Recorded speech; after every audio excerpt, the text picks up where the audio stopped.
passed. Thank you. Well, good morning, everyone. Welcome to Health Scrutiny Committee, and we're here on what is a lovely day. Just so that everybody is aware, and I know most of you have had notices, we are breaking about 10 to 5 to 11 to pop downstairs for the raising of the flag for Armed Forces Day.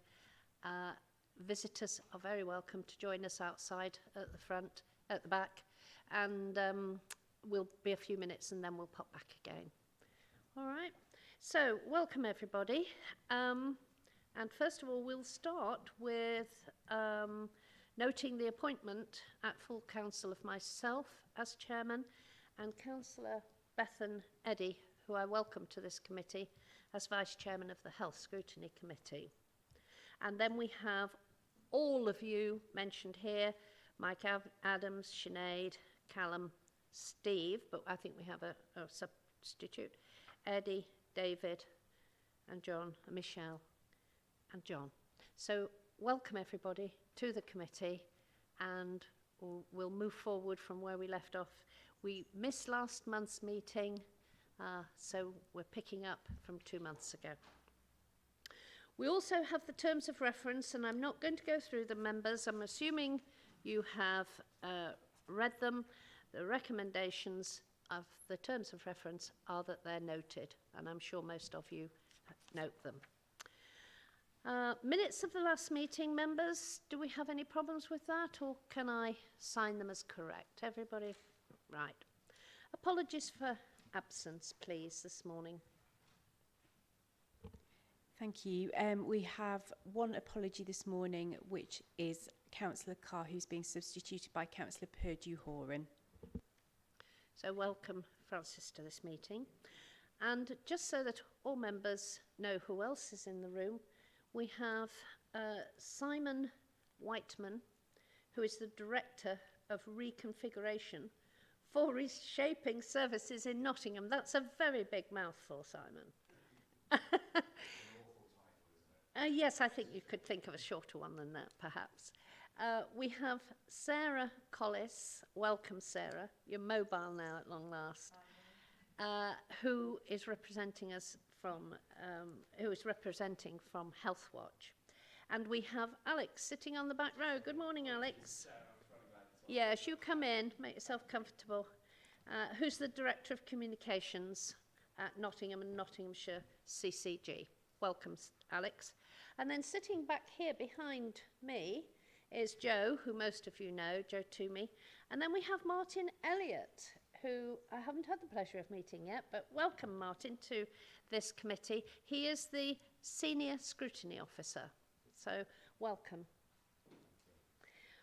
So with everybody introduced, we can now move on to declarations of interest. Do we have any declarations of interest, either pecuniary or private? Anybody? Yes. Yes, and Councillor Welsh? Yeah, just same as usual, that I was part of the initial review into from my own experience. Anybody else? I also declare that my daughter works at NUH. So with all that in hand, before we go on to item number 6, and due to the fact that we are breaking in 10 or 15 minutes, I wondered please if everybody would agree that we move item 4, number 8 forward, because it's a fairly quick discussion and we can get it under our belt before we actually get up from our seats and walk downstairs. It is a temporary change at Newark Hospital. Have you all read this? We looked at this 1 year ago. I don't know whether Alex wants to speak to it, but basically the Urgent Treatment Centre at Newark Hospital was closed temporarily for overnight admissions back in April 2020. It was extended in 2021. The CCG has taken the decision to make an extension for a further 12-month period under emergency legislation on the basis that it isn't possible to safely staff the centre overnight. And I can say, as a member from Newark, this, as far as I know, is working quite well. Alex, would you like to speak to this? Or I don't think so, Chairman. I think it's clearly laid out in the papers, and you've summarised it really well, I think. Thank you. Right. So does anybody have anything to say on this? Thank you, David. Yes, Councillor Martin. Yeah, thank you, Chair. I'm a bit disappointed to see this announcement, really, because only in the last fortnight I had a meeting with Paul Robinson, along with Councillor Zadrosny and Councillor Debbie Darby at Kingsmill Hospital, where we were specifically talking about access to emergency services and care services at Newark, and at no point was this extension brought up. In fact, quite the reverse. We contacted the CCG and asked them to do a review of access to care services in Newark because it has a detrimental impact on the people and residents of Newark and of Kingsmill and the Mansfield area in general. So I'm quite disappointed to really see that it's going to be closed down. So what is the actual, not closed down, but kept closed overnight. So what is the actual plan to find staff for this, and what going forward, what is the actual plan for it? And I'll be asking for something about this to be put on the work plan. Well, I think I'll ask Alex to answer that, but as a resident of Newark, the residents of Newark speak extremely highly of Newark Hospital. Anybody who goes to Newark Hospital speaks highly of it if they've had treatment there. And I'm sure you would agree that if they can't staff it at night, it is far better that they choose to work between 8 and 8 when they have got staff than to half staff it at night, and when it wouldn't be ever any use to anybody, and it takes staff away from Kingsmill Hospital. I fully agree that it should carry on as it is for the next 12 months. When they make major changes, as you know, things have to come to this committee. We are here when any large changes are made for consultation. As yet, they don't feel able to do that, which is fine, and they want to continue as it is. What happens in the future will be decided at this committee with these members when it is right to do so. So that's where we stand. Alex, would you like to just comment on that? Yes, thank you, Chair, and thank you, Councillor Martin. And that's right. Colleagues from Sherwood Forest Hospitals and from the CCG are in dialogue with Councillor Darby, Councillor Zadrosny on this matter, and we really welcome that. It's really, really helpful to hear from elected representatives on behalf of their residents, and we're always really keen to get into those discussions. And I think we have a meeting scheduled in the next couple of weeks with Councillor Darby to answer some of her detailed questions on this and some other matters actually as well. She's really clearly advocating on some residents of one of her local villages around their GP services as well. So there's a whole range of things that we're looking at, and as the Chairman's indicated, if and when there are any other changes or proposals, then this would be one of the very first places that we would come to report back on that. So I think we'd really welcome it being on the work plan at the right time in the coming months. Can I just check with that, Alex? That would be prior to this time next year. Because if we're going to 12 months today, you will be looking at it in, what, nine months' time, something like that? I think that's about right, isn't it, And Mark? I think, Alex, the best thing is that you know what you're doing with your programme. We will be mindful it needs to go on the work programme, but there's no good us putting it on the work programme before you're actually ready to discuss it. Mm-hmm. So I would ask that you come back to the officers, or when you're having a meeting with me, we may get it mentioned, and we can get it into our work programme straight away. There's no earthly point putting it in the work programme. I hear what Councillor Martin says. Well, if I can just come back on that, Chair. I mean, what actually happened was, which highlighted the problem was, there was a five-a-side football match in Newark, and one of the guys had a stroke on the pitch, and by the time they got him to Newark Hospital, he was actually in the back of a car because the ambulance couldn't get there quick enough, so they drove him to the hospital. And because it went just after 10:05, with a stroke and then being blinded from the stroke, they then had to drive him by car to Kingsmill, which is a 40-minute drive, as you know. When we look at the population expansion, particularly around Newark, over the last 10 years and a projection over the next 10 years, there's 10,000 homes planned, around 10,000 homes planned across Newark. Can we afford to wait another year to maintain this kind of situation where the residents of Newark, and especially Winthorpe, where there isn't even a doctor's practice? I spoke to Paul Robinson about probable potential of installing a primary care unit in Newark Hospital, which would help residents greatly because, like you know, Winthorpe's massive and it's got no surgery.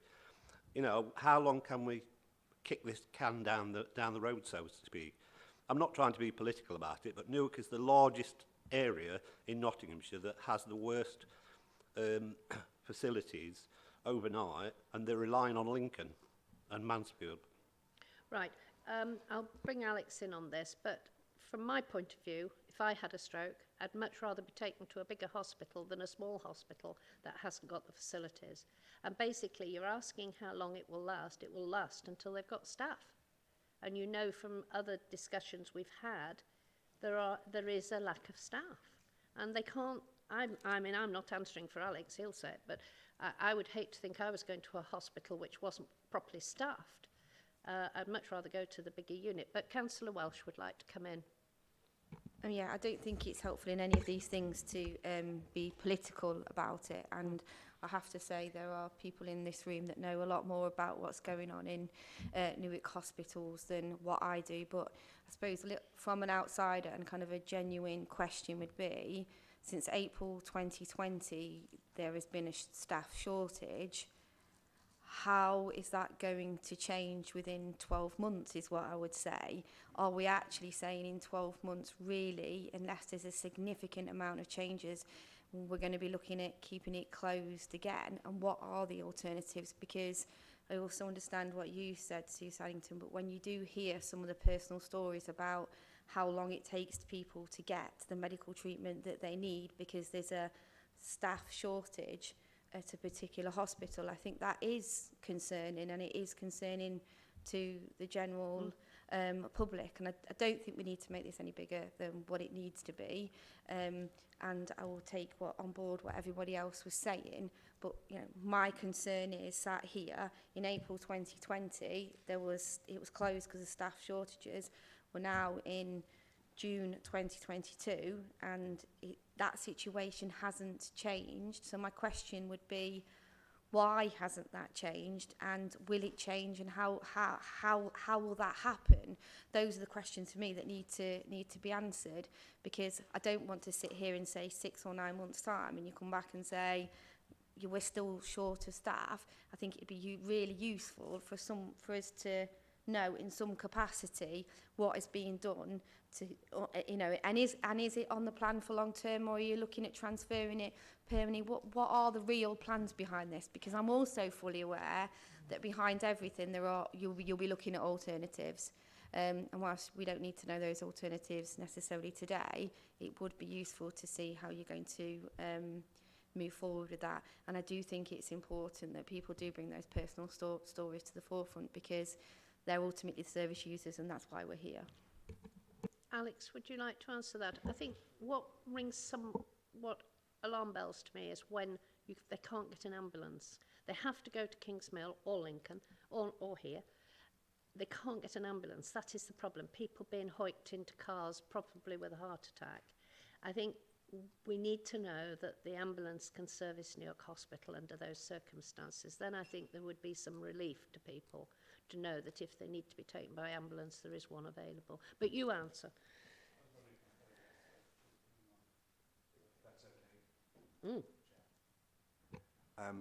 I'll get my apologies in first. I've been in this health economy for 6 weeks. Prior to that, I was Director of Strategy at University Hospitals Leicester. So if I do know anything, I know a little bit about how an acute trust runs. Councillor Saddington, you said that actually if you'd perished the thought, had a stroke or a TIA, then you'd want to go to a large hospital, and I certainly would share that the whole nature of medicine says that actually you consolidate acute services onto the larger sites because the outcomes are better, even if the journey times are longer. And that's just the nature of the way medicine is changing. Personally, I think we need to stop the music on Newark and understand what the future looks like. I have no preconceptions about what that ought to be, other than actually it ought to reflect actually the demographics and the epidemiology of the population it serves. But I think we risk having the conversation now ahead of plans being worked up in collaboration with the likes of Sherwood Forest Hospitals, with local councillors and with local populations. So whilst it's interesting to hear the tone in the room, I think we'd be preempting any kind of discussions by trying to have that discussion now. Thank you. So, Alex, would you like to fill in on that, or you? I think, it's really helpful to hear the input from colleagues. But as Mark has said, and I'll just kind of stress again, we are in the process of reviewing all of that data and that information to understand what the demand is, what the need is, what the right services are. So within a couple of weeks, we'll be able to share that with particularly interested colleagues in the area. And thank you, Councillor Saddington. We'll identify the right date to come back to the committee in more detail to share that, to have that discussion in the round, as Mark says, with all the available data with us, rather than trying to do it sort of in the absence of some of that data, if that's okay. Can I ask if you're having meetings with residents, that I'm brought up to date on it, so that, because I'm getting mixed messages somewhat, and I would like to have one message, please. Okay. So, Councillor Dudley. Yeah, just wanted to go on what Councillor Martin was saying about the delay in the ambulance. Recently in Eastwood, a friend of mine who's paraplegic, his 91-year-old mother collapsed in a porch, and it was over 6.5 hours to get an ambulance. Can we explain why these delays? Obviously, it's not just in Newark, it's all over the place. But why are these delays happening? I mean, neither of us are from the ambulance service, but Mark, you may be able to give a perspective. Councillor, I can give a perspective, but it won't be local, I'm afraid. I'm not going to try and bluff my way through it. But colleagues have spoken about the staffing issues in the NHS. There is a fundamental gap between supply and demand, no matter what part of the service you work in. I'm glad, Councillor McGrath, that your daughter is training to be a midwife. That's one of the services where we need a lot more people, but there is a fundamental demand outstrips supply. Part of that probably for the ambulance service, who are at the sharpest end of the stick, if you see what I mean. Well, actually, no, patients are at the sharpest end of the stick, aren't they? But the ambulance service particularly is not that they have fewer drivers or fewer buses. It's actually that more people are exacerbating in the community with chronic conditions that during the pandemic probably haven't been managed in quite an effective way as could have been, purely down to the pandemic has driven a coach and horses through the way the health service has been able to manage some of those long-term conditions. So that is countrywide. I mean, you've probably read about some of the problems in the east of England and in southwest England. It doesn't make what happens in Nottingham any easier to bear, but the ambulance service is struggling. And I know that if EMAS colleagues were here, they would probably be able to go into that in more detail, and maybe that could be something for a future work plan. If it helps, Councillor Cubley, we're having the EMAS people here, and you'll be able to question them direct. Not coming this meeting or next, but they will be here. It is on our work programme to have them. So thank you for that, Simon. I'm very mindful that we've got about 2 minutes left, and I can see that Sarah wants it. Please. Thank you. It was just on the point of EMAS, really. I think what we've had is, historically, we've had some geographical difference in terms of EMAS's ability to cope across the East Midlands. And Nottinghamshire has been one of those areas that we've been closely watching, with long delays and issues that I think your friend's experience really highlights. Yeah. So I think I really welcome the fact that they're on the work programme and that we'll be able to scrutinise progress. Obviously, the pandemic has had an effect on everybody, and I take your point around staffing levels and the issues, but I think we have had an historical issue with the performance of EMAS across this patch, which I think would be really helpful for us to be able to scrutinise coming up. So thank you. So with that in mind, members, and with the fact that it's 10 to 11 and my office is telling us we must go downstairs, can we, I think it's a noting item, so can we just note it, members? Do we need a show of hands just to check? Yeah. Okay, that's lovely. And we'll come back to start the agenda at the beginning. Gentlemen, I'm sorry for this, but I'm sure you'd like to come down. Thanks. If we can stop the broadcast, thank you.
please. Thank you very much. Now, because we have Simon and Alex here, I'm wondering if we should go on to your item, and then you can go back to important work at the NUH or wherever. So would you like to talk to tomorrow's NUH, isn't it? Yes, thank you, Chairman. And of course, being here is important work as well. Of course. So, and we're very happy. And we love to have you here. Very happy to be here. So, as you've seen in your minutes just earlier, obviously we were here just at the end of March to give you an update on our engagement and development work on the Tomorrow's NUH programme. So Mark's just going to do a quick reminder of what the Tomorrow's NUH programme is sort of all about, and then I'll give you a summary of the findings from the engagement and involvement activity we've done over the last sort of 2-3 months. So Mark, over to you. Okay, thanks. I'll be really brief, but you will recall that in 2019 the government announced their intention to build 40 new hospitals by 2030.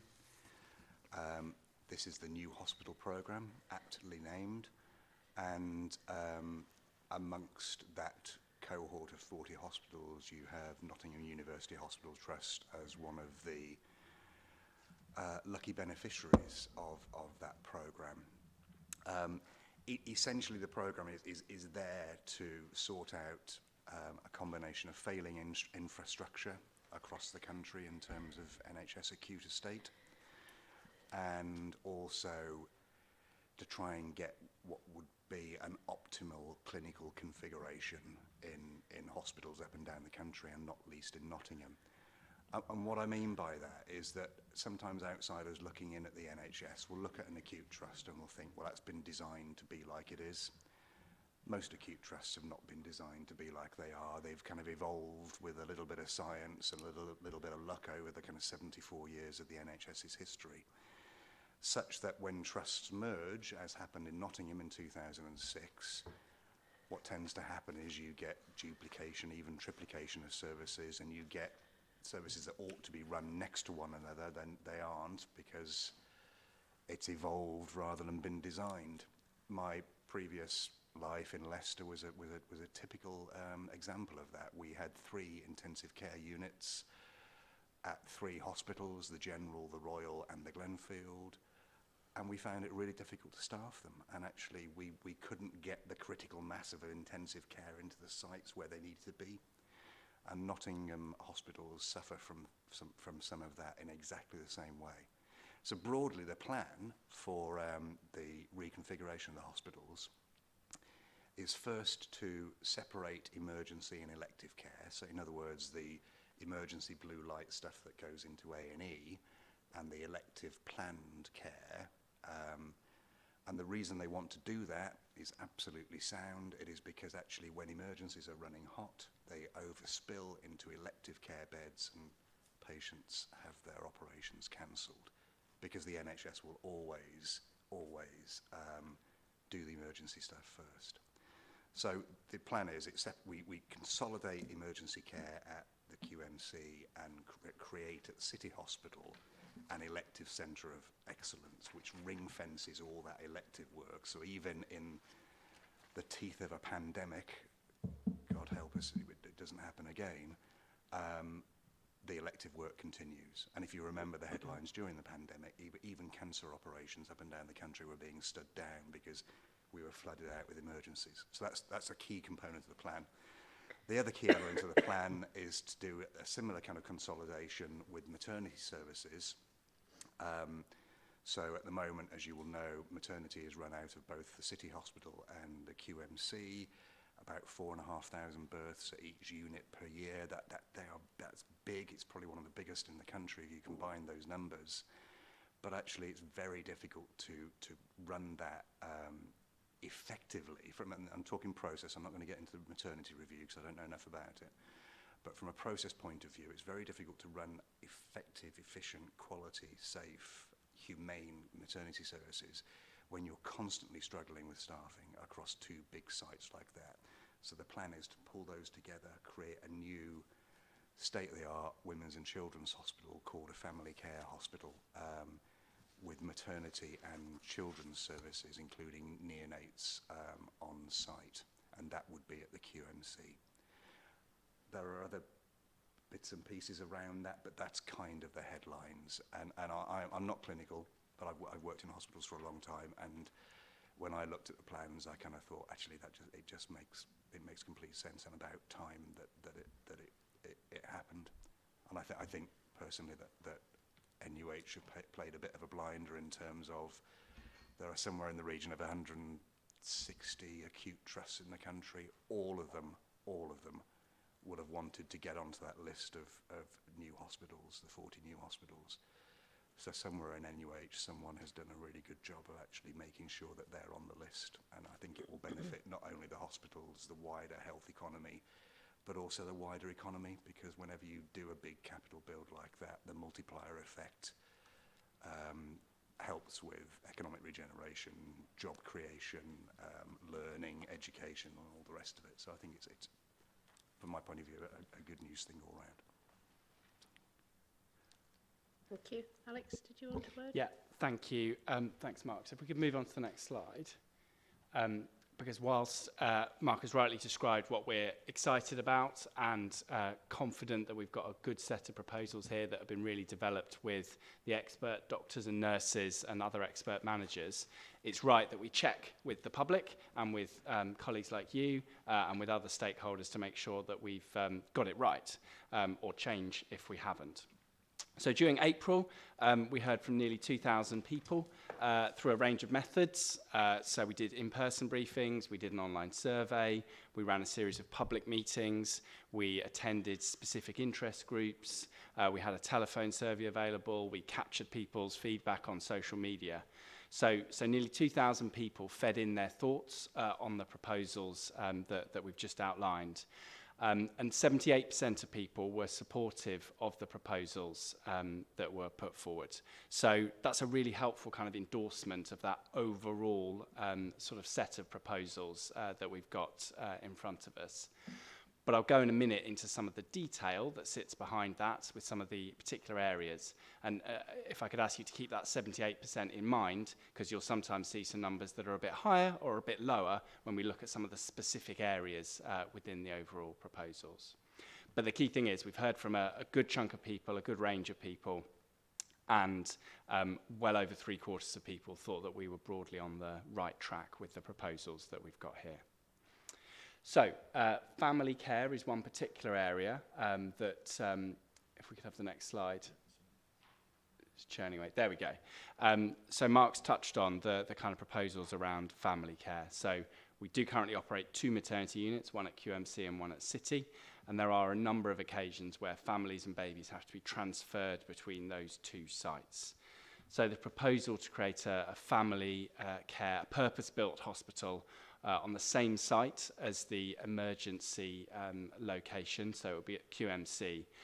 We believe that will give a better range of access to specialist services when families really need it. Now, this was an area that received a relatively lower level of support, so 64% versus that 78% that I've mentioned earlier. There were a reasonable number of concerns expressed about that loss of choice and access to giving birth at the City, concerns regarding transport and parking, and a lot of questions around the detail of the facility that would be provided. That said, nearly 2/3 of respondents were supportive, and people really understood the kind of rationale around safety and staffing of a single bigger unit rather than 2 smaller ones. But we absolutely acknowledge there is more work to be done to make sure that the proposed unit is really tailored for all women and people who give birth, as well as those who might be accessing some of the associated services like gynecology and fertility care that we would imagine seeing in an overall family care space. So a reasonable level of support, lower than the overall and lower than some other areas, and some more thinking for us to do, but certainly not a sense that this is sort of, completely off track or not at all what people would want to see in the future. The next area is urgent and emergency care, with a slightly higher sort of response rate on this or sort of preference rate on this. So 72% of people saying that the consolidation of emergency services at QMC around that main emergency department felt really sensible. We also want to continue to develop what's known as same-day emergency care. So that's where you can come in, access your care and go home again without necessarily being admitted into the hospital. So broadly, there was a high level of support. People really understood the benefits of that co-location of all the emergency care together. Again, there were concerns around travel and parking and staffing, and that will become a common theme in most of the areas that I talk about. So there's definitely more work to be done here around developing that travel plan and how we can make sure that people can access the services that they need at the right times. So cancer was our next main area. Again, a slightly higher score, so 75% of people. And again, there was a really clear understanding that actually when you're going through that cancer pathway or you've just been given a cancer diagnosis, getting the very best care from the experts that you need all in one place probably felt slightly more important to people than necessarily should it be at City Hospital or QMC. Whilst cancer care is incredibly urgent, it's not an emergency. So you can be slightly more planful around that. So being able to bring together the right type of care across those two sites got quite a high level of support. So as a reminder, City Hospital would be mainly where you would go under our proposals for diagnosis, planned surgery, and outpatient treatments like chemo and radiotherapy. And then you'd still be able to access some of the cancer services at the City Hospital, including the Maggie Centre and Hayward House, the Palliative Care Centre. So a reasonably strong or very strong level of support overall for the cancer proposals. Last couple of areas then, so elective care was up next. Elective care is planned operations, hips, knees, cataracts, things like that. And as Mark's clearly articulated at the beginning, this is about having the majority of those elective operations at the City campus kind of ring-fenced away from the urgent and emergency care at QMC. That means you can do both of those things simultaneously, ideally, without sort of one spilling over into the other. And this area received actually the highest level of support overall. Again, there was a really clear understanding and appreciation from our respondents around ring-fencing those planned operations and creating a specific destination for it with all the benefits of that co-location and bringing of expertise together. But again, we need to think about travel and parking and access to that. And also we tested for some parts of that elective care pathway. So if you're going in for a hip operation, you'll have a conversation with the surgeon beforehand. You'll have some aftercare as well as your sort of main operation. And we tested, would people be interested or accepting of having a online or phone appointment for one or the other of those before and after appointments. And there was some really interesting variation there where people were probably keener on having their one of those appointments sort of more virtually or remotely than the other.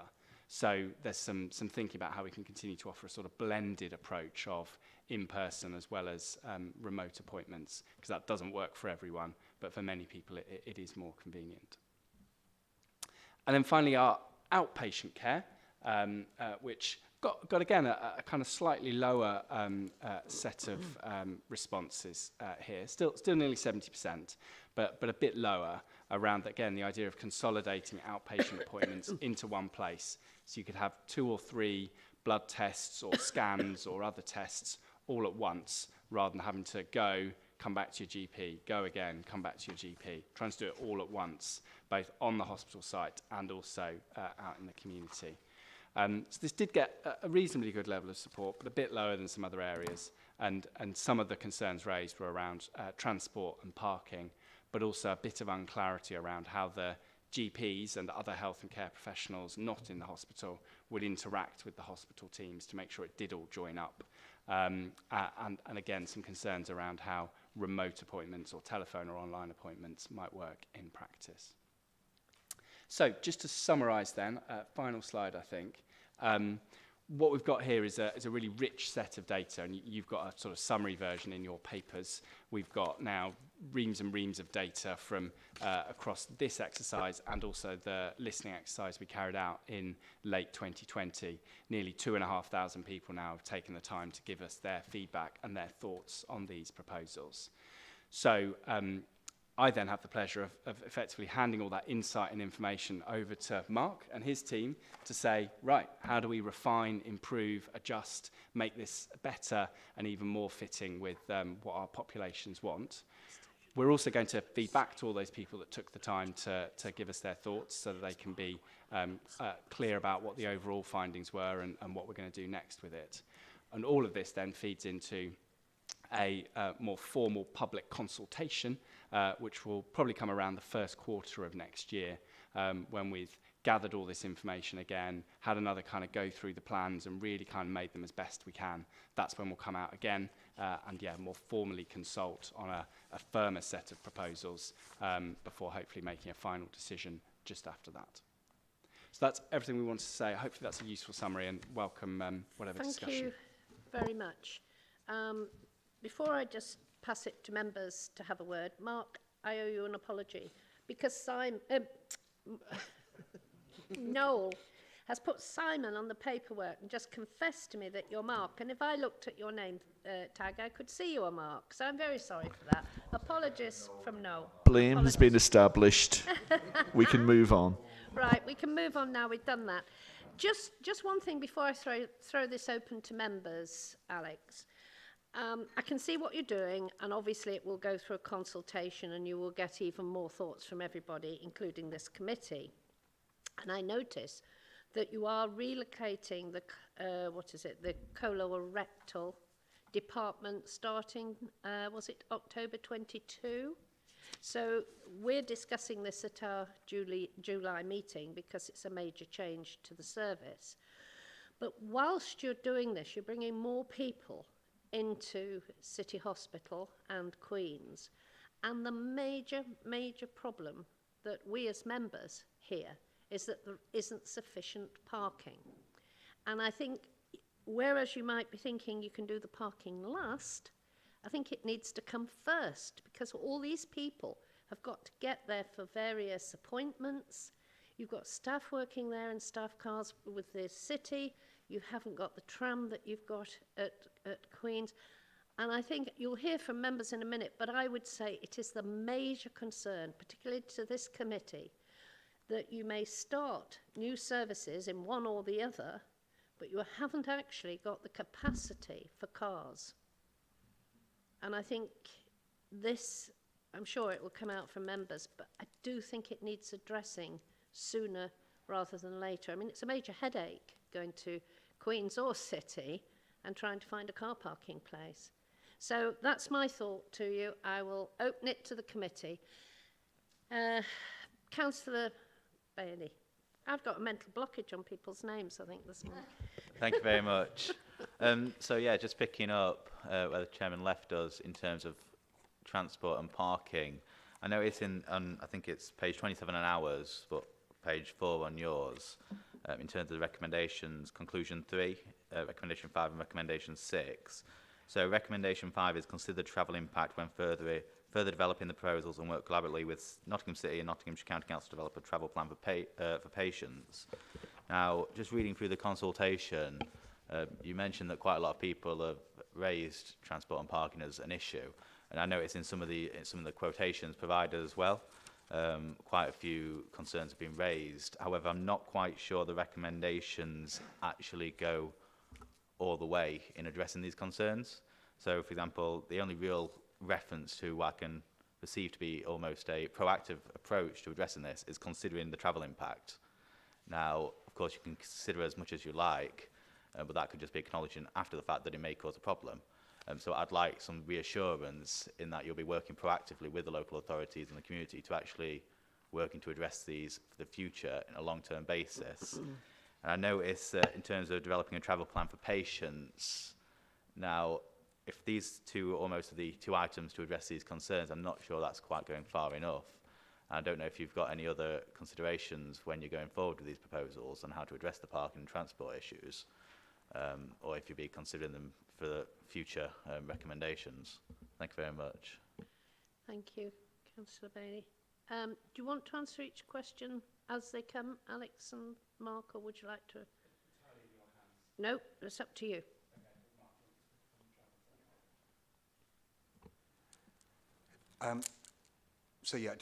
Just there's a few points in there, Councillor, but I guess the first point to make is that I think what you're saying is because it's the recommendations are to consider.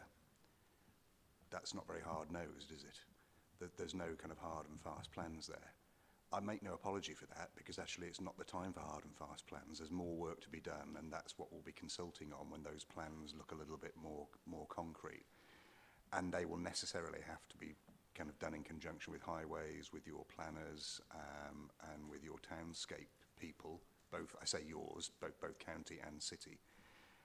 So I would urge you not to be disappointed that it says consider. It's just that we are at a certain stage in the process. And if we were saying these are the plans, this is what we're going to do, I think you'd be criticising us for saying actually you're missing a step on the consultation.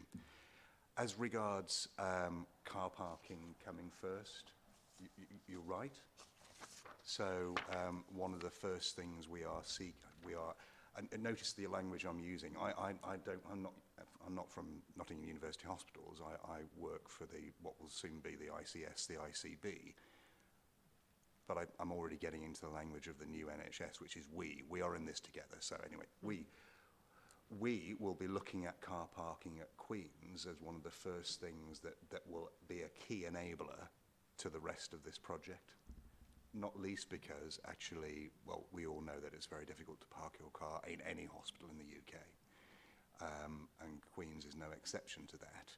But in order to move a state around, you need to create a bit of decant space, and for that to happen, then we'll probably need more car parking to try and fit things in.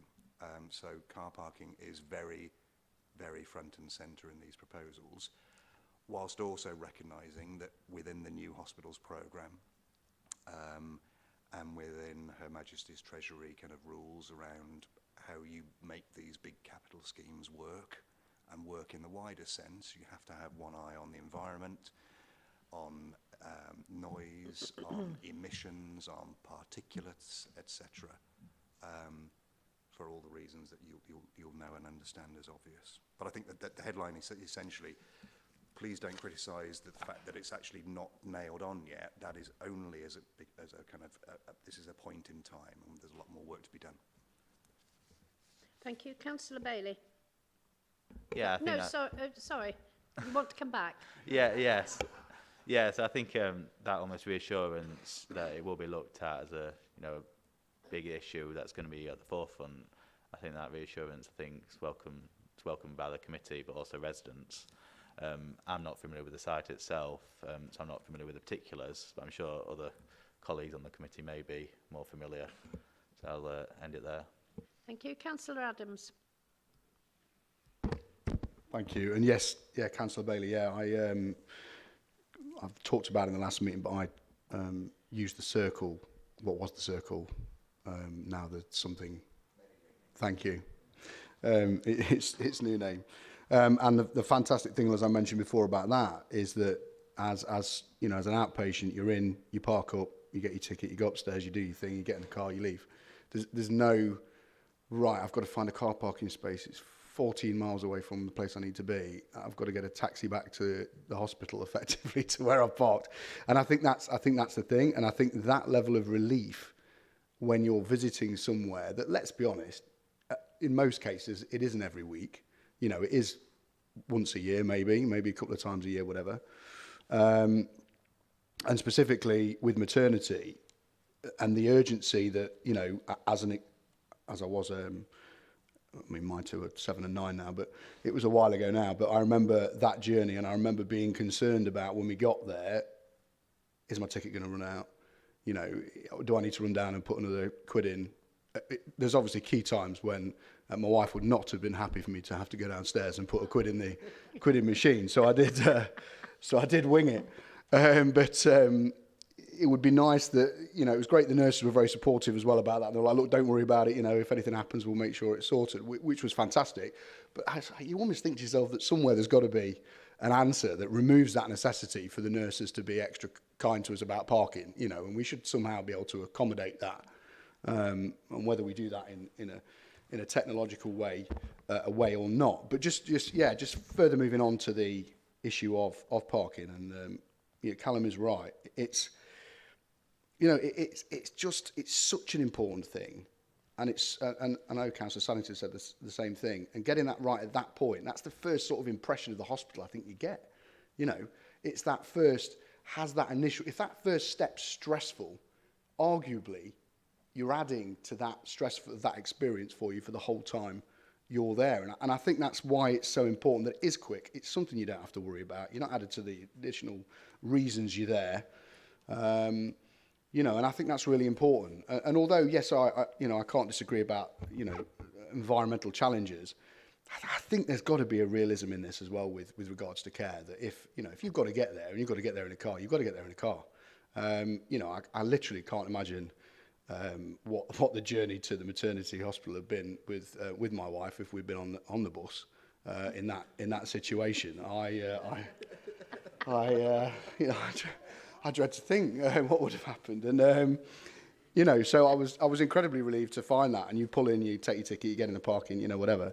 So I think yes, always we've got to think about how we can mitigate environmental impacts of vehicles, but I do think, when it comes to things like this, that are so important that people get that first impression that their stress levels are low, that we get it right and we accommodate it for the right amount of cars and the right amount of visitors, and we don't undercut it on trying to meet some sort of target that we could find other ways to mitigate in the way the building's fabric or the way the site is designed to help meet those the net zero aspect, if you like, of a visit to hospital in a way that doesn't negatively impact patients on us trying to sort of dictate to them what their journey should be into hospital. So, yeah, again, reinforcing the car parking thing, all the residents have made that point clear. That's important to them, and I think absolutely it's key to all of us as well. Thank you.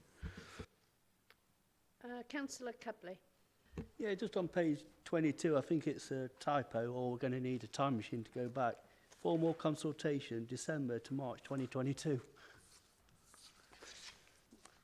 Yes, thank you for spotting that. We can certainly correct that. Thank you. Right, Councillor Wilmot. Well, thank you, Chairman, and thank you for a very comprehensive report, and you're not hiding any of the criticism. That's really commendable. I have quite a few questions in my response. Can you just ask one, Councillor Wilmot, so I can go around the room for others, please? Pardon? Can you just make it one big question rather than lots, because I've got other people waiting who want to ask questions. Well, first of all, a full consultation was to take place in the summer of 21.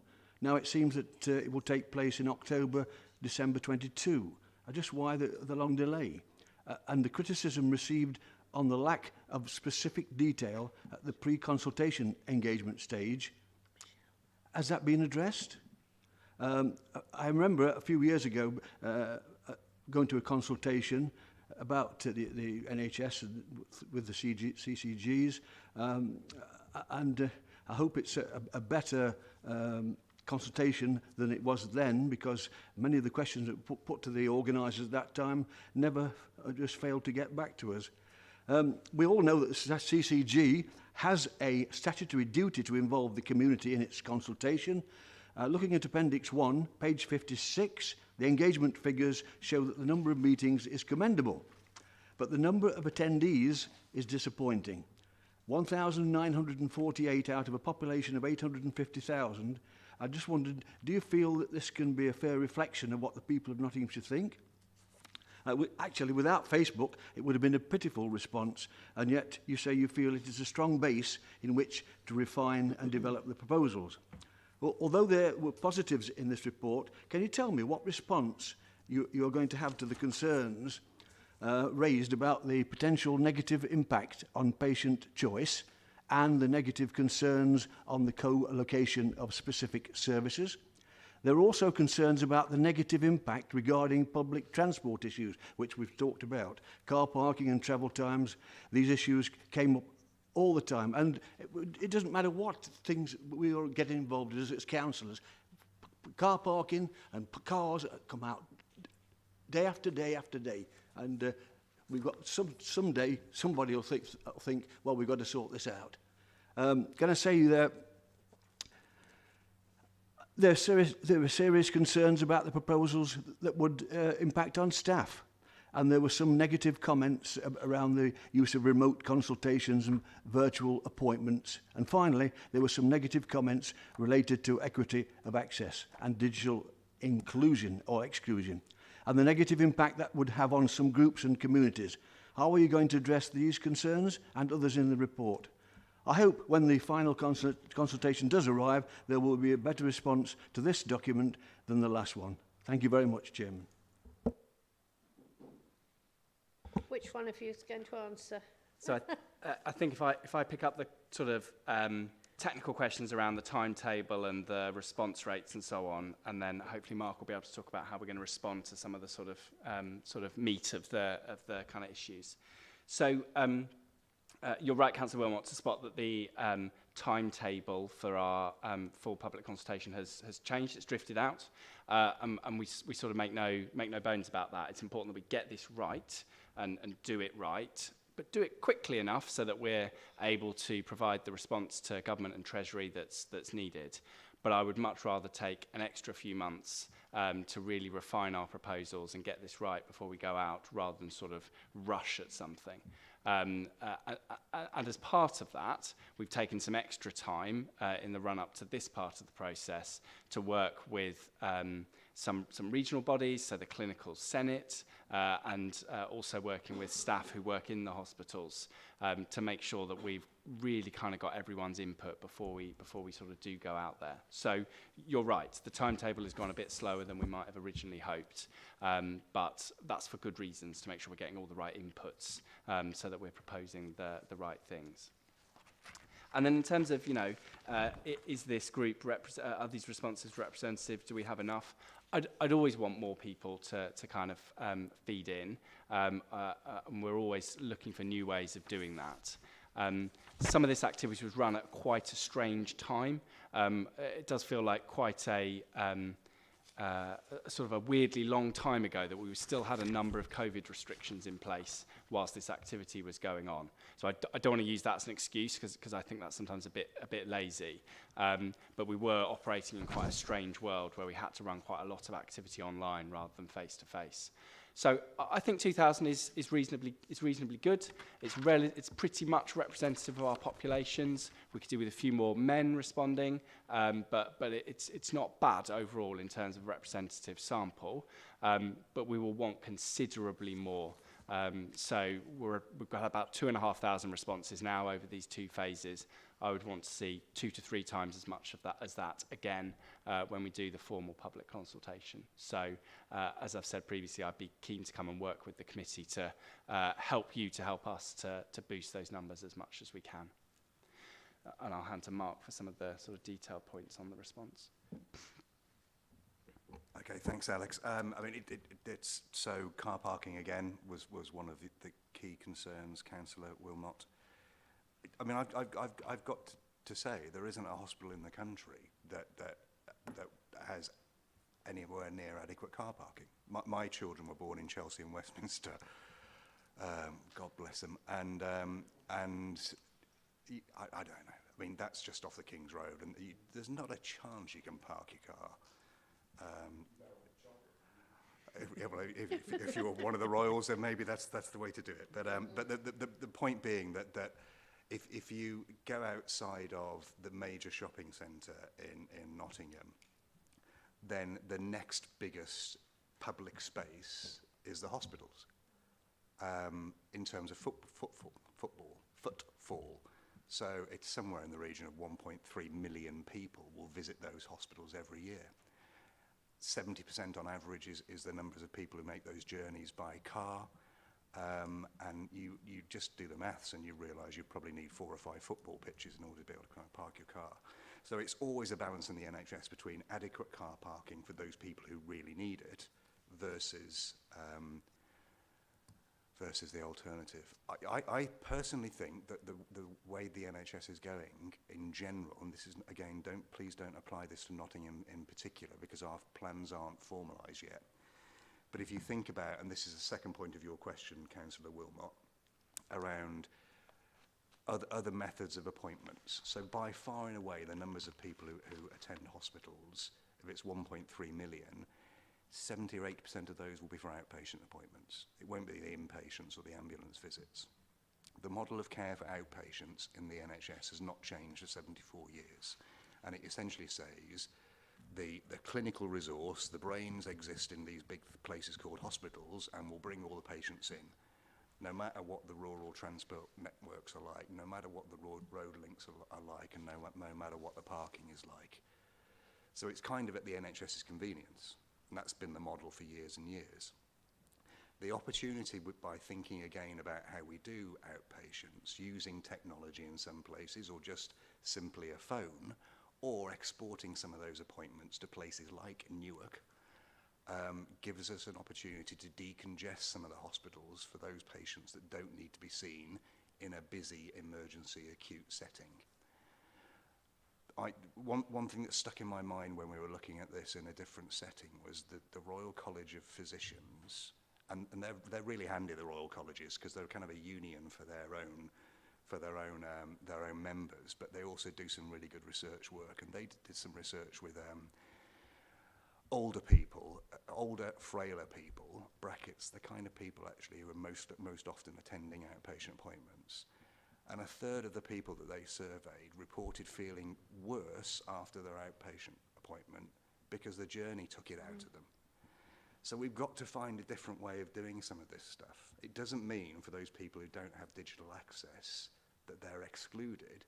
I think if we rebalance to those people who actually think digital might be a better way forward, it enables us to get those people who want to be face-to-face more time in their appointment because we'll have created more space in the service.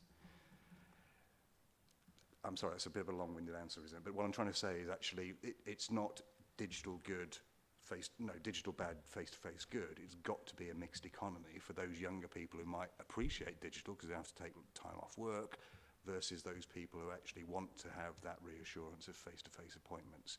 And all of that links into access and egress issues, parking issues, environmental issues, and transport. Because ultimately transport is a product of how many people do you think it is absolutely necessary to visit hospital every year. There's a lot more work to do on that, as you can probably imagine. Councillor Martin. Yeah, I think there's a couple of things really. I think, Alex, you're right about communication on your next consultation period.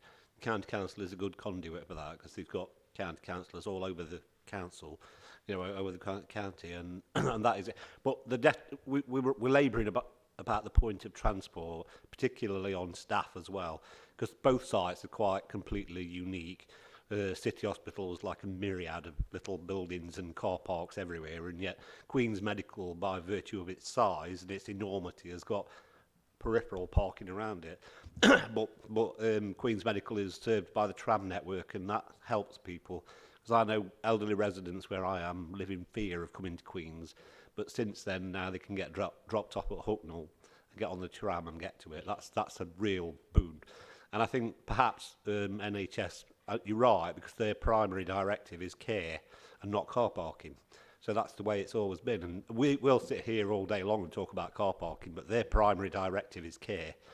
And of course, the only way round it, for me, especially at City, will be to do like something like they do at airports, where they've got an associated parking area somewhere a distance away and just have a little service bus running between them. Because that would really sort some issues out, especially at City, because it's like mind-boggling when you go in, because it's like a little village, little town of its own making, and it frightens people going in, and that's what it is. And like Councillor Adams says, I can't imagine coming on public transport with a pregnant wife whose waters are broke. To me, I just can't imagine it.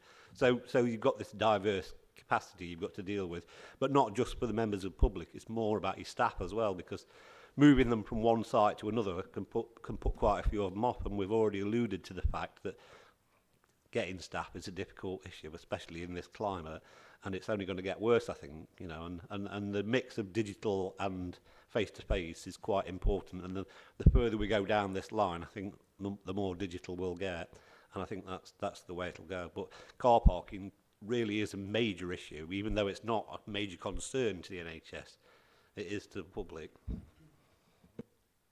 Thank you, Councillor Martin. Councillor Welsh. Hi, yeah, I'm not going to talk about car parking because I think it's been covered by everybody, but I'm going to specifically talk about the family care services and the proposal for a women and children's hospital. Firstly, I said it previously, I have grave concerns about fertility and gynecology being in with maternity services.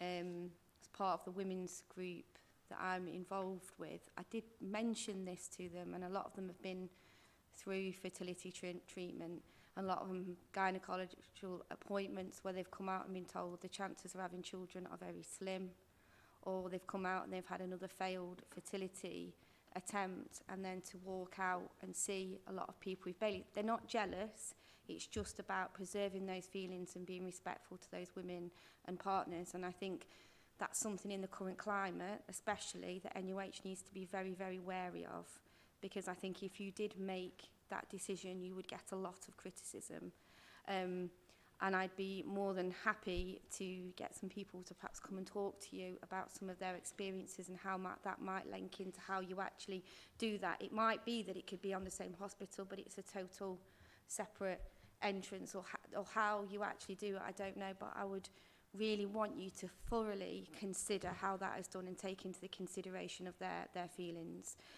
certainly. The other thing that I wanted to mention as well with regards to maternity services going from City Hospital and QMC, there's a massive cultural thing. Now, I'm not saying that it shouldn't be changed. I'm a bit sitting on the fence here, actually. I'll say how I currently feel. There's a huge cultural thing in Nottingham that if you live in a certain area, you go to City and everyone else goes to QMC.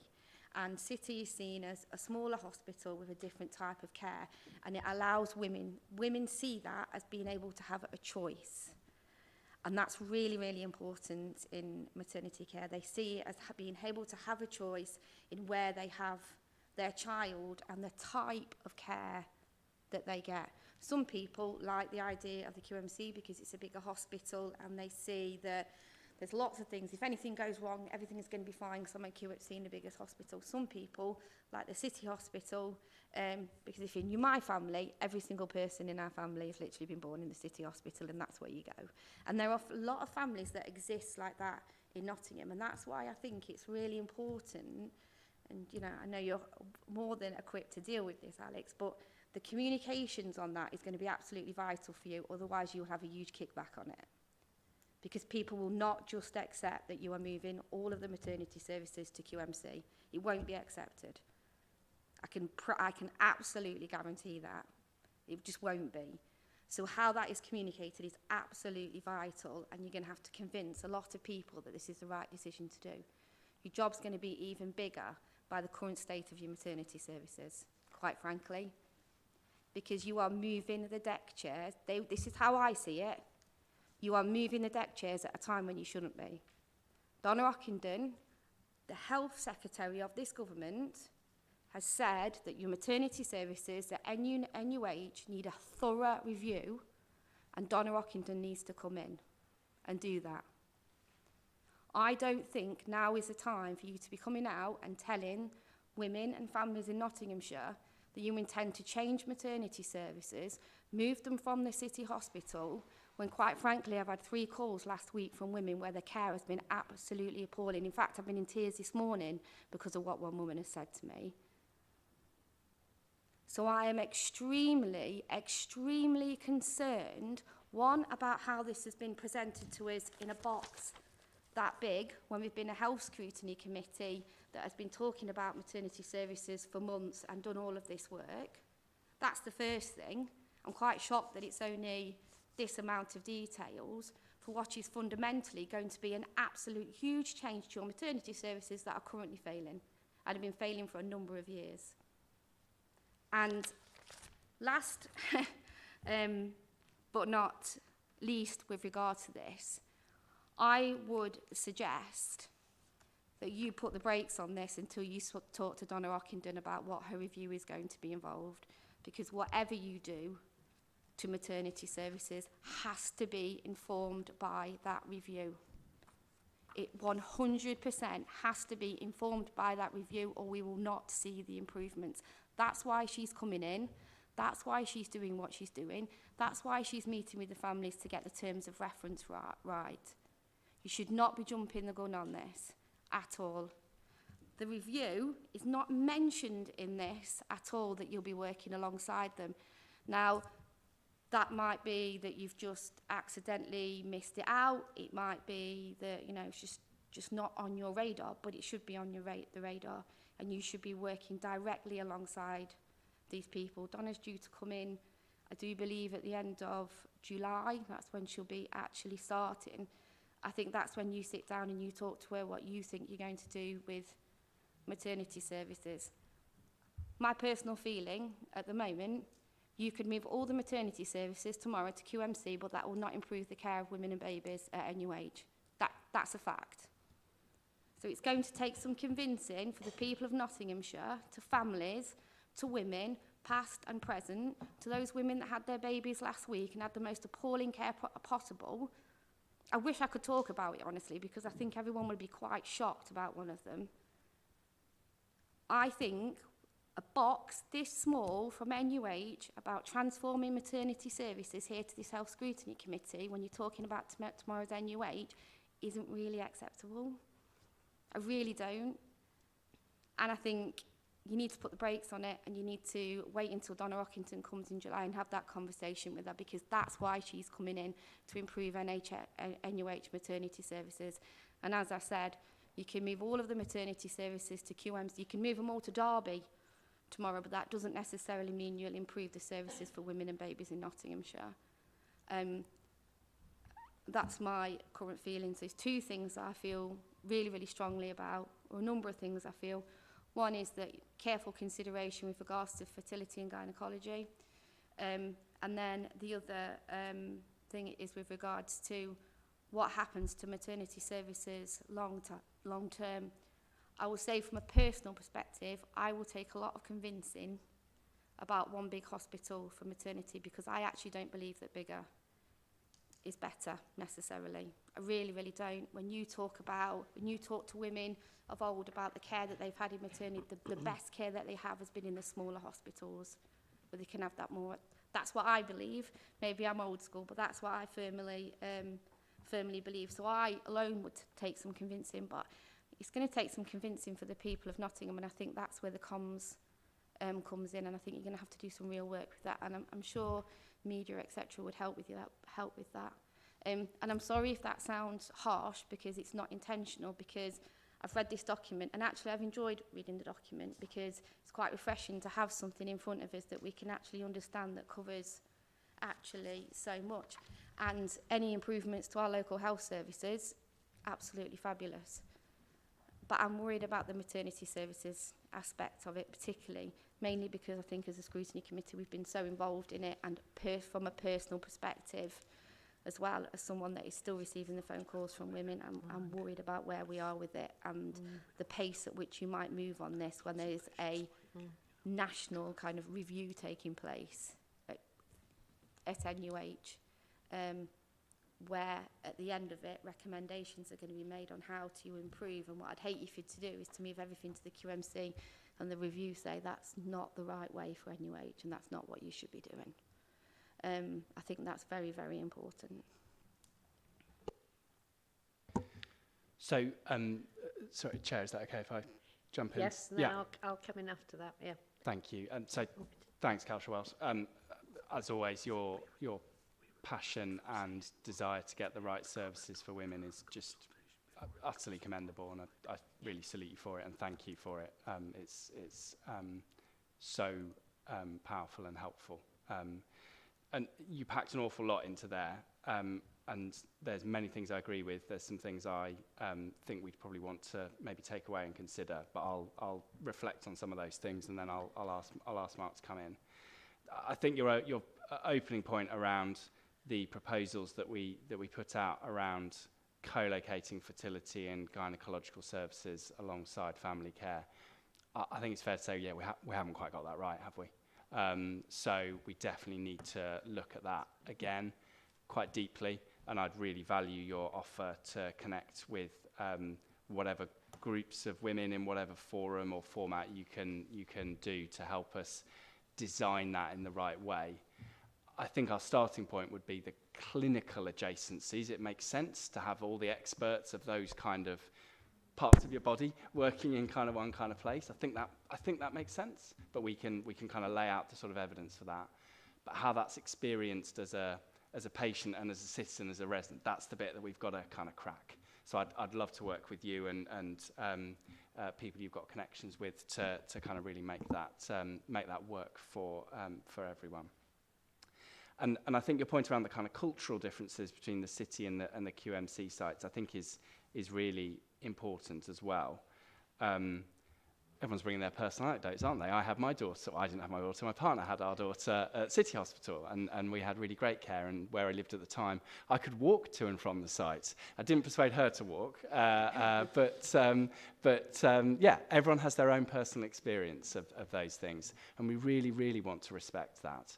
And we're really clear there won't be any diminution of choice of the type of birth that women can access. So you will still be able to have a midwife-led birth. You'll still be able to have an obstetric-led birth. You'll still be able to have a home birth. But the location could be different. And that's no small thing. So again, we've got to kind of work that through and help explain to people why we believe that's the right thing and what the pros and cons of that are. There's no kind of, in life, there are very few decisions that are, you know, all your factors are in the pro column and there's no negative. There's always a balance, isn't there? And yeah, we're going to need to do a lot of work with people to kind of get that right. I'm going to kind of reserve sort of judgment on your sort of comments, Michelle, on the kind of input of the new nationally led review by Donna Ockenden. We don't quite know what that's going to look like yet. I'm fairly sure we will want to dovetail our timings on that, because that would be remiss not to kind of make sure we factor that in. Whether or not we'd want to pause this work to wait for that, I don't know. I think we can continue to work them in parallel and make sure we're still drawing those outputs from Donna's work into this. But we don't know what that timetable looks like yet. And what we wouldn't want to do is not continue to make progress on this proposal and continue to be one of the identified sites for the government's investment. So that's just the balance that I think we've got to strike. But Mark, I've ranged over a number of issues there. What do you want to? I'm sure there's other stuff you'd want to respond on as well. Only very briefly. I was searching in the document for the bit around fertility and gynae, and I'm aware from conversations with NUH colleagues that they're still scratching their heads about what's the right thing to do, essentially, for the reasons you explain. You know, if you're struggling to conceive, then you don't want to be walking out of that clinic appointment through a room full of queuing mums, no matter how delightful that is for the queuing mums. It will be emotionally very painful, and I think our colleagues in the hospitals are aware of that. Which is why this is not what is going to happen. This is kind of as I say, this process is iterative, and this won't be the last time. Certainly, you or anybody else hears about what these plans are. But I think it will be a signal part of the consultation. Is what do people think is the right model for fertility and gynae?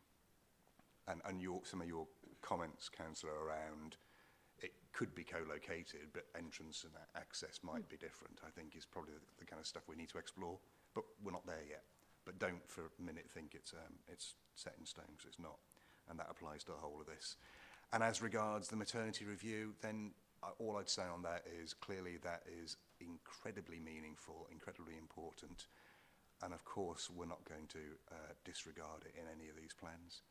But I'd just say that actually the planning timescale for this, even if everything worked and following wind and all the rest of it, because you know it's not within our gift about when the first spade goes into the ground, then it's 5 years away at least before any of that happens. So this will continue to iterate, and the Ockenden review and what comes out of that will have to be, this will have to be in accord with that, otherwise it would be, well, I think I've made my point on that. Can I just, sorry, to make one final point, because I've just been desperately searching through the document to find the section you were referring to, Councillor Welsh. The box out on pages 18 and 19, that is a very headline summary of what the proposals are in order to inform the detail that then sits below it of the responses that we had to it. That isn't sort of all the detail of the proposals. You were sort of suggesting we were being quite kind of, you know, brief or not really kind of giving it due regard. This is one of many, many documents that lay out what the potential proposals are.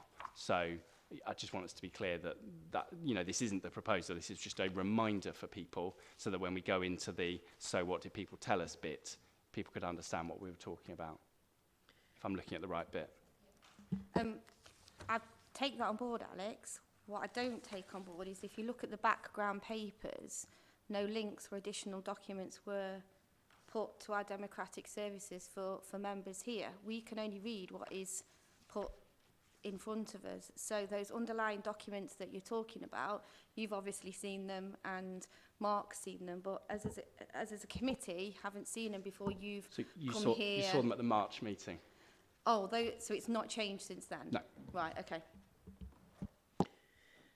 Thank you for that. I've now got the Vice Chairman wanting to make a comment. Thank you.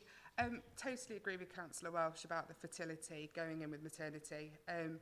It's not that people feel jealous or anything. It's absolutely heartbreaking if you are having fertility issues, not to even just, you know, go through an entrance with someone carrying a baby. You know, they really need to be thought about. So totally agree that needs to be considered. Sorry, I'm just going to go quickly back to parking though, because you know it's one of those major things. Disabled parking. I've got a family member who has to attend clinics for motor neuron, and sometimes trying to find a disabled parking spot is awful. So you know, when we are talking about parking in general, we need to make sure we have the disabled parking spaces that are easily accessible, but also baby and child parking. Because when I had my little girl, trying to get a baby carrier as a brand new mum into the car in a normal car park as well was quite awful, I've got to say. So disabled parking plus child and baby parking I think would be really helpful, especially if you're doing a family hospital scenario, because I know disabled parking, when my family member came to see me in hospital, he could barely walk up to see me because it was so far away where he had to park. So just those little things need to be considered if possible. You've taken that on board. Good. Right, now we've got Sarah from Health Watch. Thank you. I think we've heard some really interesting and compelling arguments for consideration within this consultation, and I think that's the point we need to make. We're still at the consultation point, and these are the types of issues that are being raised by all sorts of people on all sorts of issues. I think going forward, I think what's really striking me from this conversation is the need to differentiate the consultation into certain areas to make sure that you get the right people having the right conversations. Talking about transport, one of the things that, you know, I'm listening to is everybody having an opinion on cars. You're fortunate if you've got a car. You're fortunate if you can afford to run a car at the moment. And I think when we're looking at health inequalities, we need to make sure that the parity between car use and those who have to use public transport, don't have a choice whether they get into a car to come to an appointment, is something that's considered. So when we look at the transport factors of the tomorrow's NUH, it very much does depend on how we bring together the public-private transport agenda to ensure that we have adequate services for everybody. Now, when you look at QMC having 17,500 staff, who all want to get to work. We've got an issue there. We know that affects retention of staff, so there's a massive issue in terms of workforce, as I think Councillor Martin suggested. Got to get it right. I think the ideas like at airports where people are bussed in and out, I think very helpful. But I think when we're, particularly within the ICS, within the agenda across health and social care, health inequalities should be at the forefront. We should not really concentrate on cars. I think we have to think about transport in the round and ensure that those who have no access to cars have the same equal access to be able to get to our hospitals. So in that sense, I think what I'm hearing is there's a real need for consultation events that bring the right people together to talk about the right issue. Taking Councillor Walsh's points around the Children and Family Hospital, we need to understand who are the right stakeholders for that. Not only have we got the issues of fertility, you've got the trans community and how they feel, and how that is implemented within the processes and system. Now, across everything, we've got system issues that I think we need to address as part of the NUH. Not only have we got issues of whether you can get there, it's whether you can get out of the hospital. So it's how tomorrow's NUH dovetails into social care and how we support people to get out of hospital and make sure those the system that we go into works smoothly. So obviously we've worked with Alex and his team at Healthwatch in terms of the previous consultation period. I'm sure we'll continue to want to be part of that at Healthwatch, which is, for those who don't understand much about Healthwatch, our job is to look at the patient experience. It is to look at how we scrutinise that and support things like consultations on issues as important as this one. So that would be my main point to make, is a blanket consultation with a list of different recommendations that you look asking people to comment on is great when you're putting out a general questionnaire, but I think some real detailed work looking at the stakeholders for different elements of these proposals is what will give us the richness of information and opinion that will help make the future of NUH much more sustainable and one in which people can get behind. So that was my main point, Chairman, that we can differentiate and make sure we get the right stakeholders at the right meetings. Yes. Thank you for that, Sarah, which actually brings me to the point that I was going to make. So perhaps I can make them, Alex and Mark, and then you can come back to me. Firstly, the car parking worries me greatly. It really is an issue. And I was going to mention having a sort of park and pick-up place would, because nobody, and I know it's not your problem, but it is the problem of the person in hospital, they want a visitor. And so 2 o'clock, I don't know, but 2 o'clock seems, if I recall, is visiting time when everybody comes in to try and get a parking place. Now, if you had an area where people could park with a little bus taking them to the hospital, imagine the amount of cars that would remove. So the 2 o'clock clinics had space for people to park in, because the people who were visiting have been asked to park somewhere and get a little bus. And some of the outpatients could do exactly the same. And it would clear your car parks for those that really do need a car park. And as the Vice Chairman's referred to, disabled parking, children parking, etc., etc. So that is my number one point.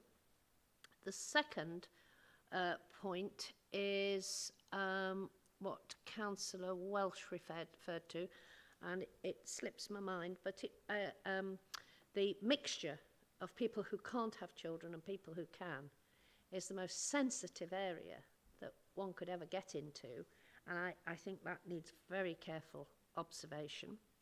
And the other thing that Sarah's mentioned is the discharge from hospitals, which members we are bringing to committee, possibly September, and we're going to focus on patients going home, called Home First. I understand that's correct, isn't it, Alex? Yeah. And we're going to look at the quality of service, the emergency department, the bed blocking, older adults, care at home health care, getting out of hospital safely and going home. waiting for discharge, looking at how long it takes to get a prescription and the patient transport from the hospital. And we're going to also discuss patients' experience, and we are going to involve Health Watch, which I hadn't got around to telling you, Sarah. But yes, these are such important issues. We're going to look at it in September. And the other point that I would mention is you have the opportunity now with Donna Ockenden to really look at what is going wrong, not what might be going wrong, what is going wrong.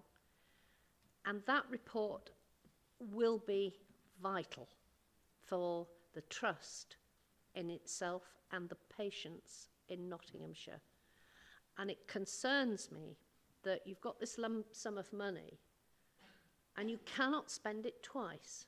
So if you have an idea and you wander off with that idea and you start going off to city and things like that, and in the report it says it must be more central, it must be this, it must be that, it must be the other, you could have wasted a lot of money, which you won't get back. And my appeal would be that for the sake of waiting until July, August, September, when you'll know roughly what her thoughts are, for the sake of 4 months, you could save millions. And I think that is vitally important, that you wait, you don't jump ahead. That's my thoughts. Yeah. I get the feeling that the meeting's drawing to an end, so in case I forget, which I will do, then thank you. It's been a really rich conversation, and as a first outing with you, I've kind of enjoyed it, so thank you. Just on the Ockenden review and the issues with maternity services, I just want, for the avoidance of doubt, to say what's happening now is merely a point in time as the plans for the whole of the hospitals, the whole of the acute estate are worked on in more detail. At some point, probably in, I don't know, 6 months' time, that ought to come together in a public consultation. After that public consultation, it is what will then be the ICB's duty to reflect on what the public have said and do something called a decision-making business case, which is essentially, it answers the question, have we heard anything from what the public have said that has caused us to doubt what is being proposed? And that will be a decision for the ICB, and we'll have to come back round to you to discuss that. But that is a way off yet, a long way off yet. Yeah. Can I just pick you up on that consultation? Could I ask, please, that as Health Watch, Sarah has mentioned, that you have sections of that consultation, and would we be able to see it, please, before it goes out for public consultation? So we can have a look at the paper that you're sending out, the questions you're asking per department as to what you're asking, and may we have sight of that consultation before you actually send it out? When are you planning to send it out? So not only can you have to by law. Yes, so because you're good changing news. Things, yes. So we have to agree with you the style, format, approach of the consultation. So that will absolutely be happening. We're currently planning for that consultation to be live around the first quarter of next year, but we are still just firming up the exact details of the timeline. Okay, so we're looking towards the end of this year that we'll be having sight of that. Probably, but I'll let Mark. You can tell this isn't rehearsed, can't you? The reason I'm kind of going, and that's my thinking face, is actually that the timeline for all of this is not entirely within our gift. I realise that. And therefore, what we're saying is we're shooting for the first quarter of next calendar year. And therefore, it would be reasonable to expect to come back to this group and other groups like you, there are other councils, obviously, to test our thinking and test things like the consultation document. And frankly, I think Alex would agree with this, regardless whether it's the right thing to do in terms of statutory duty, it's certainly the right thing to do because actually you will make it better as a consequence. Yeah, so I think we would do it anyway. Thank you for that. Just on the, I'm going to hate myself for raising actually the car parking issue. Because I'm new to Nottingham, I still get lost. But I've discovered the park and ride, the Medilink on Queen's Drive. And I have to say, it is brilliant. It takes me into Queen's. It's a 10-minute journey. If I try and do that, if I try and do that journey if I'm driving and can't use bus lanes, which clearly you can't when you're driving, it's double, triple the time. I took it the other day to Queen's, and then we were then going on to City, and it's a marvellous thing. I wish we'd had similar in Leicester, frankly, but I haven't heard it talked about so much this meeting. I'm plugging it because actually it is really great. I've noticed lots of patients on it. It's not just a staff resource. Excellent. So that's fine. Alex, did you want to come back? I've got Councillor Perdue-Hall wanting a word. I was just going to make a similar point to Mark, really, around not only Queen's Drive Park and Ride, but Wilkinson Street Park and Ride has exactly what colleagues have been asking for, a place you can park with almost unlimited parking and a hopper bus that takes you there. So sometimes we wish for things and then, yeah, they're already in place. So we should, as Sarah has said, maximise our kind of lens of looking at this not through the very narrow lens of car driving, because as we know, 46% of people in Nottingham and the surrounding areas don't have access to a car, but instead about transport. So there's a whole range of different levers we can pull there. Right, as you've alluded to, we are coming to the end of the meeting, but I have two late speakers who are going to spend just a minute on asking their questions. I'm promised by Councillor Adams. Councillor Perdue-Hall. Thank you, Madam Chair. My question has already been alluded to by Sarah from Health Watch, probably much more eloquently than I'll be able to put it, but I'll put it anyway. And I'm taking my question from what I've read in the tomorrow's NUH Phase 2 Pre-Consultation Engagement Findings document. And I'm looking at page 54 of 88, which is in blue ink. Paragraph 8.10, addressing health inequalities. The first line says feedback was provided to groups to provide assurance that equality impact assessments have been reviewed, and goes on. So I might be getting a bit confused whether it was about equalities generally or health inequalities. And what I wanted to ask was, can you expand on what the health inequalities are and give any examples of where the Trust needs to improve? Thank you. I'm not sure I can right now. Mark is eagerly looking to leap in, so I'm going to gladly hand over. That in the jargon is called a hospital pass, I think. I can answer the first part of the question, I think, Councillor. I won't try and tell you what NUH are doing, but I'll give you a kind of a flavour of what my definition of inequity and health equalities is. So it can be anything from issues of access. You can have the best services in the world, but if you can't access them, and that includes, public transport, driving, parking, but it also includes whether certain parts of a population, certain demographics are prepared to demand access. And that's where health inequalities, for me, gets really interesting, because actually some of us are brought up in a way that we figure that actually, yes, we've paid our taxes and the NHS should be there for us, and if we don't get what we want, then we might push back a little bit. Other people aren't quite so confident in that sense because they've never had that benefit of frankly, sometimes a middle-class upbringing. So that's an inequalities issue as well. There's also then inequalities issues that are kind of baked into the health service, and this is not peculiar to Nottingham. So if you need knee surgery, you are 4 times as likely to get knee surgery if you're from a relatively affluent background than if you're from a relatively poorer background. So the more deprived you are, the less you're likely to access things like knee surgery. So I'm still saying I do not list people for surgery. It's my kind of acute background. If an acute trust is listing people for surgery for maybe a cataract operation or a knee operation, they would normally look at something called the Oxford Pain Score or the Oxford Hip Score, and they would assess what amount of pain a patient is in. They would look at how long they've been on the waiting list, and that would be pretty much it. And I think there's a school of thought now that we should also be taking into consideration things like the index of multiple deprivation, because if that person is waiting for a knee operation, and actually they're the only breadwinner in that family, and they're on a 0 hours contract, and access issues are very difficult for them, then not taking that kind of social background into consideration when you're listing people for services in the NHS might cause problems. So inequity is a massively important subject to the NHS and clearly to social care, and is far wider than perhaps we've been used to considering it. Thank you, Mark. I've just got Councillor Adams, who promises he'll be a teeny minute. Literally. We're timing you. Thank you.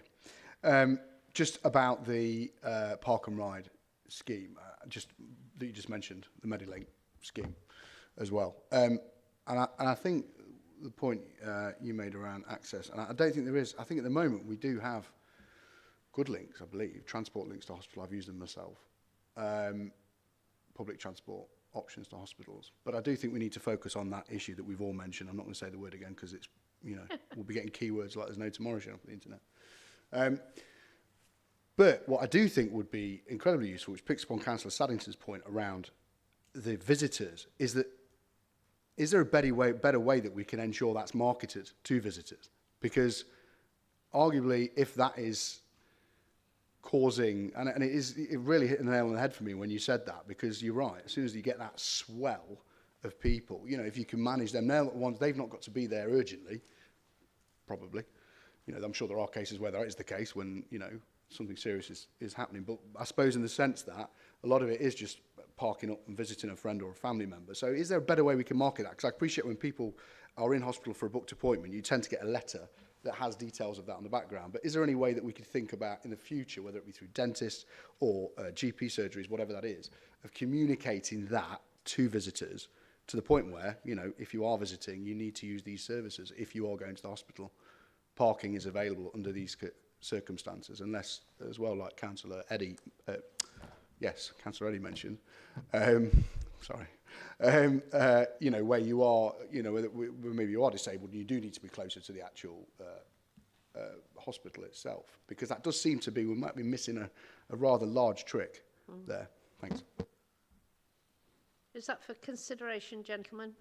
I think so. I don't know how they're promoted at the moment. I would expect them at the very least to be on all outpatient letters or text messages, however NUH do it, but it could always be better. We'll check into it. And thank you. Well, I'm going to draw this part of the meeting to the close, because I think we've had a very fruitful discussion this morning.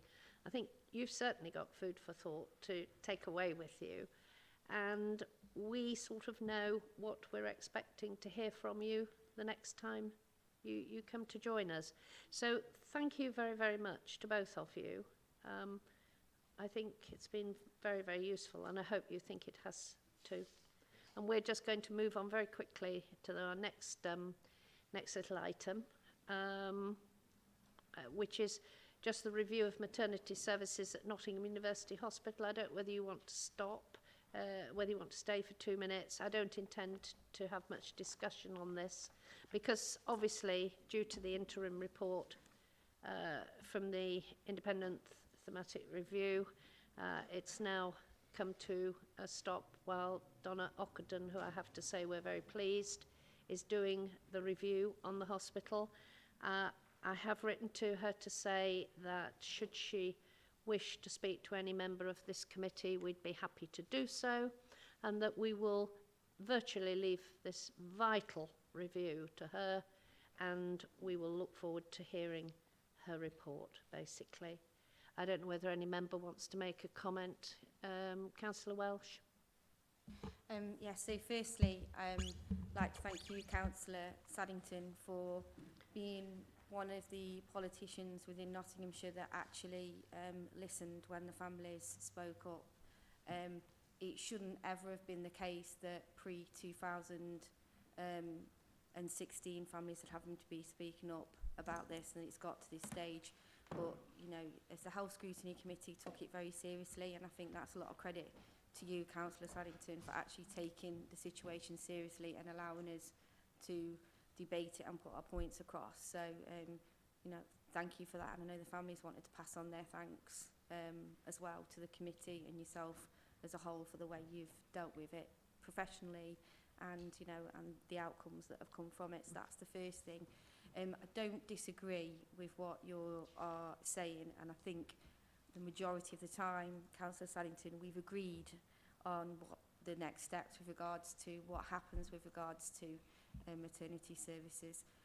But what I will say is, and I think this reassurance can perhaps come from you yourself today, if you would be prepared to do so, is that I have every faith in Donna Rockington, and people will know that's who I was calling to lead the review, and I'm very pleased that that is happening. I'm also conscious that the families still feel very vulnerable, and what they don't want to see is history repeating itself.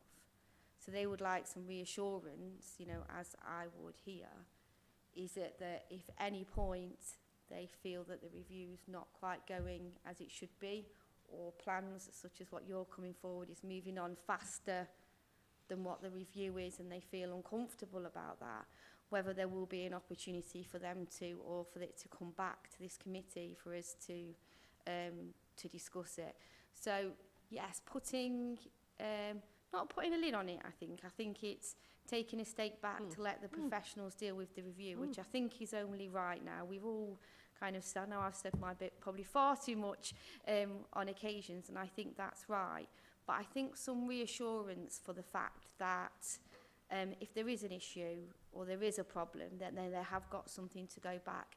Because the reality is, the Nottinghamshire County Council Health Scrutiny Committee was the only body that actually listened to them.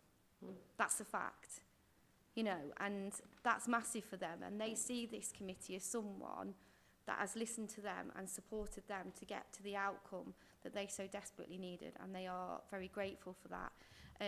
So I think some reassurance from yourself with regards to that would be really useful.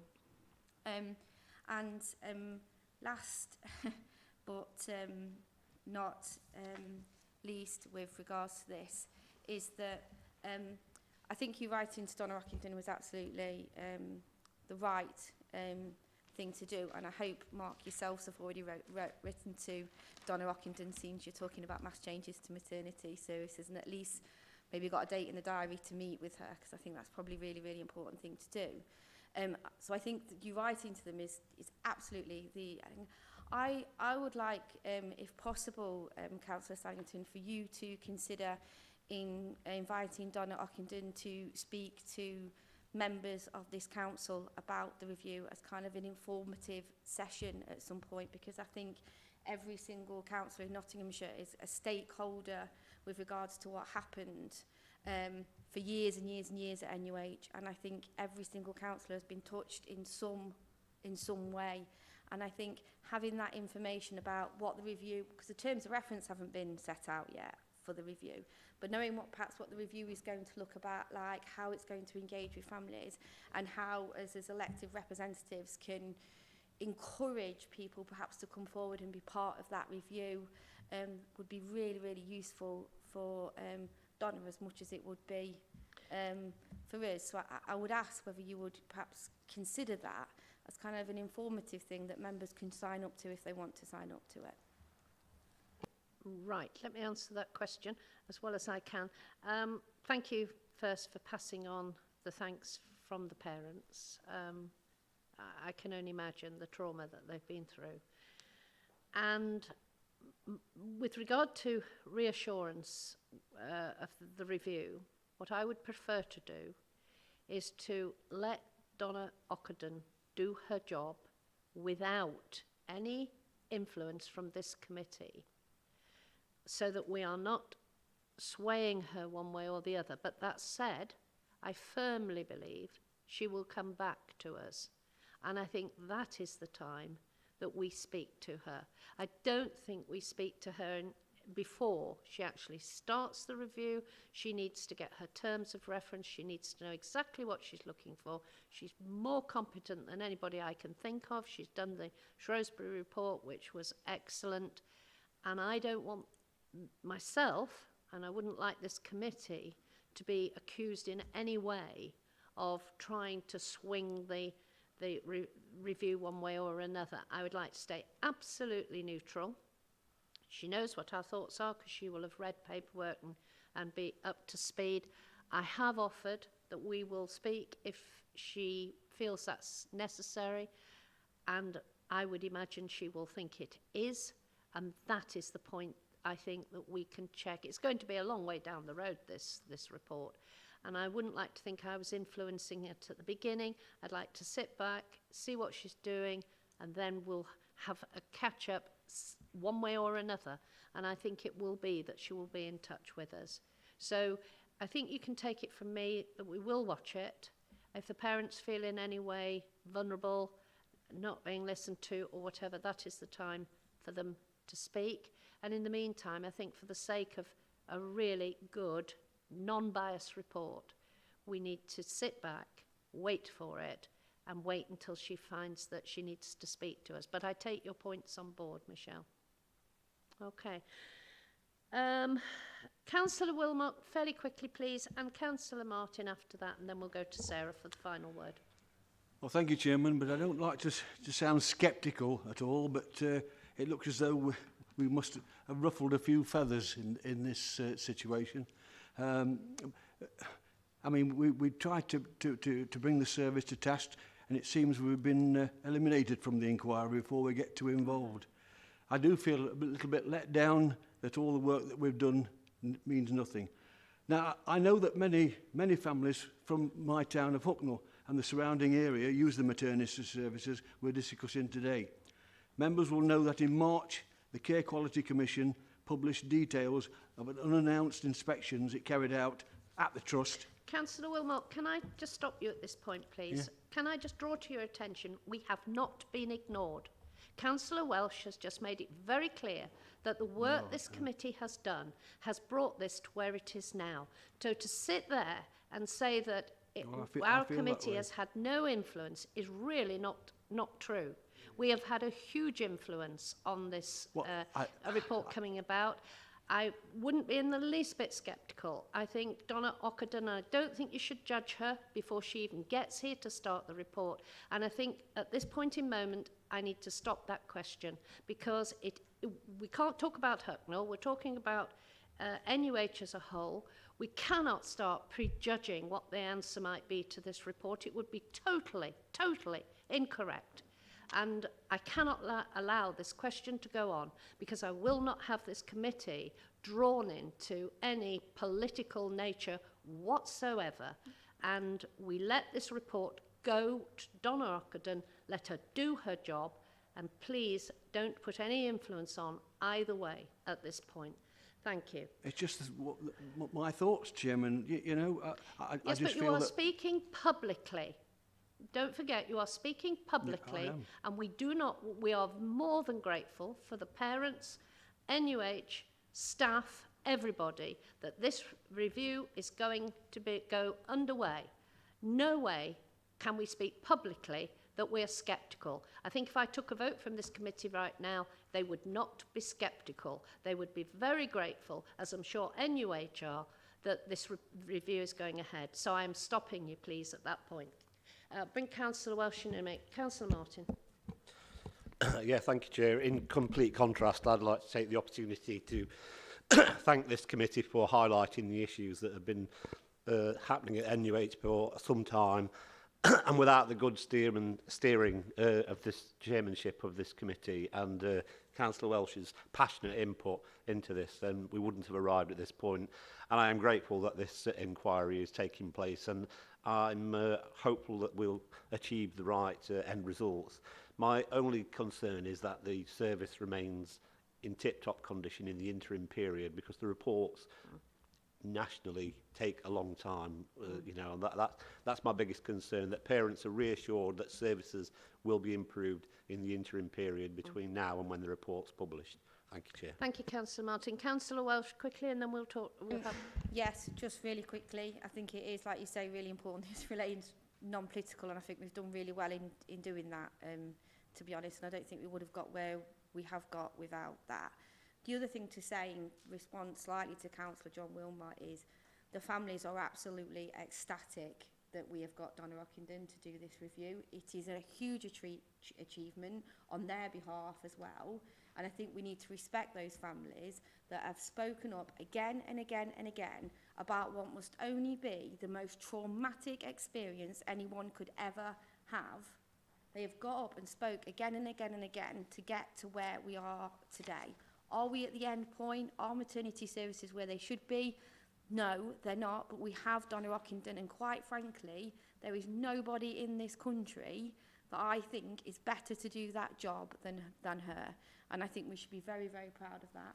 And I think we need to afford her a little bit more respect than say that we are sceptical about her, because that's the last thing that I am, and that's the last thing that the families are. And like Councillor Saddington said and others said, we need to support this review in the best way we can. Thank you, Michelle. Sarah, you have the final word. Thank you. One of the key things that I'd like to reassure is that, just that point really, that whilst this review is so welcome and necessary, life goes on for people that are using services at NUH, at the City Campus and at NUH itself, Queen's Medical Centre. One of the things I just wanted to highlight at Health Watch, we met with the head of maternity yesterday. We're in constant contact with them. We're offering to do what we have a statutory power to do, enter and view, which actually talks to people who are experiencing services. We're working with them at the same time as the CQC and obviously the new review that will go on. One of the key things that we feel really concerned about with any review that comes up, and that's, we've already had one locally, is the welfare of the families that are involved in that review.